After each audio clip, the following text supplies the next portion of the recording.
This is All India Radio. In the program Spotlight, now we bring a discussion on Operation Dost, India's relief and rescue operations in Turkey and Syria. The participants are Anil Kumar Trigunayat, former diplomat, and Arjun J. Chaudhary, AIR correspondent.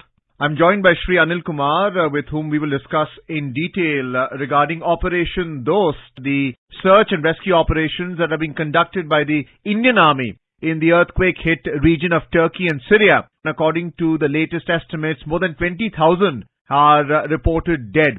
And on this, we will discuss in detail with Shri Anil Kumar, former diplomat with the Government of India. Anil Kumarji, do tell us about the magnitude of the devastation in Turkey and Syria, where the Indian Army is right now operating under the code Operation Dost. How far have we succeeded in alleviating the problems faced by the two countries? Well, as you know, that this is perhaps one of the worst natural disasters that Turkey and that region is facing. I am told that in the history, this is the seventh time that this kind of a thing has happened, and this has killed nearly over 20,000 people, and a large number are still missing. There has been a tremendous loss and damage to the property and the life of the people. So this is a situation in which the international community has risen. But as you know that India, being always the first responder in its neighborhood and elsewhere, we have had a history of assisting people whenever there is a need, whenever there has been a problem, or especially in the case of natural disaster and calamities. And the history is replete with that as far as India is concerned. But this is something that not only in our immediate neighborhood, but also beyond. And that's what Prime Minister Modi, as soon as we learnt about the disaster, he ordered the authorities to immediately provide all the possible assistance to medical assistance, doctors, teams. And I understand that about 6 aircrafts, which are the big ones, have been sent with relief supplies, with medical hospitals have been set up to Turkey, as well as about 6 tons of supplies to Syria, which has also been handed over by the Indian Charge d'Affaires to the Deputy Minister in Syria, which has been widely appreciated. And the reports that have been coming from the ground, I find that Indian teams are doing an amazing job in a very, very difficult situation, because there is inclement weather, there is an access problem, but they are doing extremely well. It is being highly appreciated. And some of the pictures that have come of a small child being saved, or people on the roads accosting the Indian teams and, felicitating them. So it is in this kind of a crisis, which is the worst crisis for a country at this time. I think that India has risen to the occasion and has shown to the world that it is a first responder in any crisis. Mr. Anil Kumar, you have been a former diplomat with the Government of India. You have served with Indian Foreign Service. So what are the challenges before the External Affairs Minister S. Jaishankar when it comes to helping out Turkey and Syria? What are the diplomatic channels by which India is able to become a first responder and help out its allies? Well, in such situations, as you know, number one, there has to be an intent, and there has to be a capacity and capability of any country. Now, India over time has developed that capability. Of course, the Vasudhaiv Kutumbakam, or helping others, or considering world as a family, has always been in the DNA of India and also in the DNA of the Indian foreign policy. As you know, in the capacity building assistance program under the ITEC that India provides to about 160 countries, we have also, during the pandemic, more than 150 countries, India provided all kinds of medical assistance, personnel, online training, and also the vaccines to about 96 countries. Now, those things are not easy to come by. You look at the Sri Lankan situation, you look at the Nepalese situation, you look at the Maldives, Afghanistan, wherever there was a need, India has risen to the occasion. Now, how does it come about? I mean, challenges obviously are there, but of course, the international community can only provide when the host government wants something. So as soon as they approach the international community for assistance, India immediately provides. We have the NDRF teams which are ready. We have a disaster management policy. We have an HDR system that is operative, ever so ready. We have control rooms that are working together. And therefore, we immediately get in touch with the foreign ministry of that country through our embassy, and we inform them about the assistance that we can provide, how it is going. So our external affairs minister, prime minister, they convey their messages of condolences, of support, and this all works out eventually because there is a streamlined process. But during an emergency, I must say that there are grassroots challenges sometimes of communicating, sometimes of how to handle, because a large number of countries are sending for the host country. Also, it becomes a logistical challenge.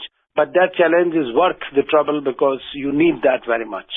So, Turkey Ambassador to India, Virat Sunil, has described this as a very important operation. How does the coordination take place between the External Affairs Ministry here and the ambassador in Turkey? How does that go about in terms of organizing the logistics and supply? You mentioned about 6 cargo planes filled with medical equipment and personnel, along with other relief packages moving from India all the way to Turkey and Syria.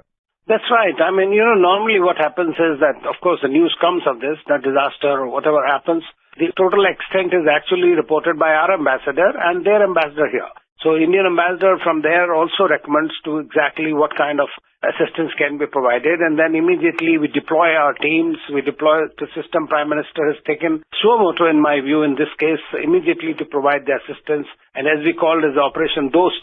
And as you know that our Minister of State for External Affairs, Mr. Muralidharan, even went to the Syrian embassy to meet the ambassador, express condolences and support.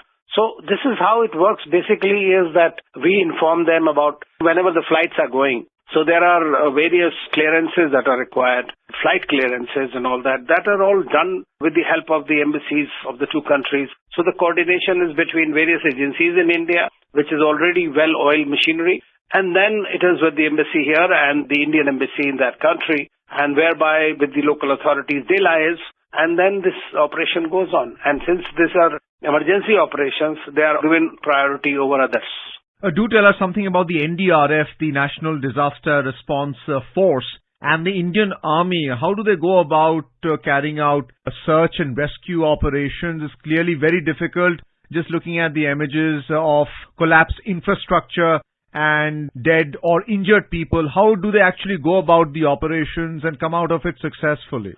Well, I'm not a military person, so I cannot tell you exactly how the operation is conducted physically. That only a military officer can brief you, or who has handled this. But what I can tell you is that, the Indian military forces and the NDRF teams, they are very committed to the cause. They understand the gravity of the situation. They understand how to, because they are dealing with it, they are prepared for it. This happens even in warlike situations. So they are continuously trained into dealing with these kind of situations where you have to extract your colleagues, and sometimes in the war zones and all. So they are very well aware of it. More importantly, there is this feeling of doing good for the others, trying to save their lives, and I think that drives them. Of course, they know how to deal with equipment, how to use a particular kind of equipment, whether it is through the sound or otherwise. These days, the equipments with regard to extraction of people who are stuck in the debris have improved a great deal, So it is quite easy to understand if somebody is alive or somewhere. So they try to take out the people from where those are a priority. And then, of course, it goes down how far there are, because it depends on situation to situation. In this one, this has been 7.8 on the Richter scale, the earthquake, which is really one of the strongest in recent times. And therefore, the damage has been tremendous. And the situation is complicated by the weather, which is very inclement right now. It's very cold in Turkey and also on the Syrian border. So it's a physical endurance, I think, and the commitment to the cause, which is more important than what it is. The Indian Army is always known for that. Mr. Kumar, there's another complication in terms of the civil war in Syria, which has displaced 4 million people. The damage from the earthquake is about 3,000 so far. How do you see the problem in Syria being resolved by the response team that's come from India? You see, India has supplied about 6 tons of supplies to Syria. But what is most important in this is that Syria has been in a civil war situation, as you mentioned, since 2011. And this has been a subject and butt of the geopolitics. It has been placed under several Western sanctions. That has already caused a lot of problem in the country. But as far as India is concerned, India has not believed in these kind of unilateral sanctions. India has continued to support Syrians through and through. In fact, even until 2021, we were providing them all the assistance, creating centers of excellence, and providing them wheat and whatever they required in the process, without, of course, violating the UN sanctions. But I'm happy that now the United Nations has sent supplies. About 5 or 6 big trucks have gone into Syria. to provide assistance. So it is exactly the same kind of things that are required in Turkey are being required here, though within Syria, other side of Syria, the impact has not been that great. So I think that the assistance that has been provided by India is critical for Syria, especially as it is under tremendous financial and physical strain. What has been the response of President Erdogan in Turkey when it comes to India helping out via Operation Dost to alleviate their problems? Well, I think that whatever reports are coming, that they have highly appreciated both on the streets and among the leadership about India's stance and India's immediate support that has gone in. Now, of course, the rest of the Western world is also coming up. A lot of countries are sending teams. But I think we were one of the first or the first to reach there, and that is something that is appreciated. That shows two things.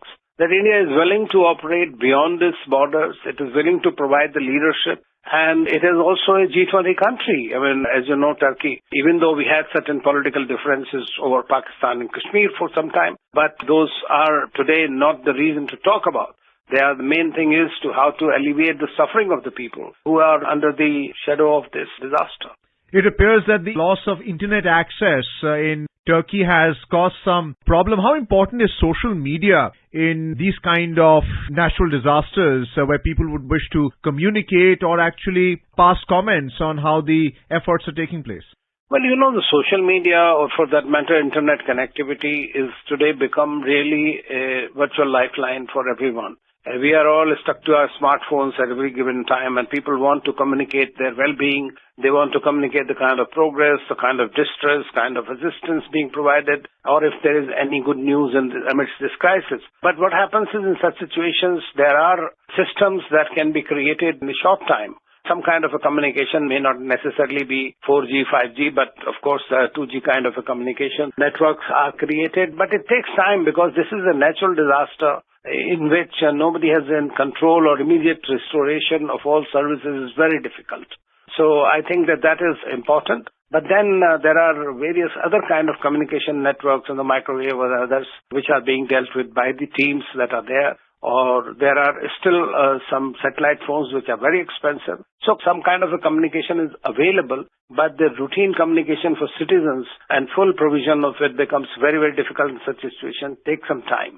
You mentioned about the search and rescue teams and how dog squads also accompanying personnel to both Turkey and Syria by the NDRF and the Indian Army. What about access to medical facilities? Is there a hospital makeshift being constructed that allows for the treatment of the injured and the administration of medicines and all the other facilities that go towards treating the injured? As you know that we have already sent 250 personnel, in these 5 or 6 aircrafts. Now we have already deployed these teams are working there, and there is I believe a 30-bed self-sustained field hospital has been created by the Indian Army, and in which advanced equipment, surgery, vehicles, ambulances. So this is a complete kind of a functional operation theater and the post-operative facilities, including X-rays, ventilators and everything. So this is the kind of field hospitals that are created, and this Indian team has already created and is treating people. Anil Kumarji, my final question is that, there's a current problem that both Turkey and